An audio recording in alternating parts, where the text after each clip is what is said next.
আসসালামু আলাইকুম ভিউয়ার্স, আপনারা দেখবেন নেক পাইপিং কিভাবে কাটে।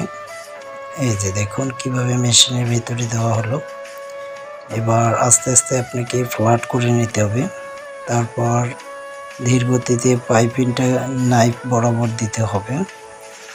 তারপর আপনাকে যে পাইপিংটা বের হয়েছে সেটা রোলারের মাধ্যমে আপনাকে এইভাবে পেঁচিয়ে দিতে হবে। পেঁচিয়ে দিলেই দেখা যাচ্ছে যে আপনি ধীর গতিতে ফার্স্ট টাইম কাটতে হবে এবং হাতকে নিয়ন্ত্রণ রাখতে হবে, তাহলে আপনার পাইপিংটা সুন্দরভাবে কাটা হবে। এবং দেখুন আপনাকে ডান হাতটা দিয়ে পাইপিংটাকে নিয়ন্ত্রণ করতে হবে এবং বাম হাত দিয়ে আপনাকে পাইপিংটা শুধু ফ্ল্যাট করে রাখতে হবে, তা না হলে আপনার কাটতে পারবেন না। এই যে ডান হাতের সাহায্যে মোটা চিকনটাকে রোধ করা যাবে। দেখুন কত সুন্দরভাবে পাইপিংটা কাটা হচ্ছে।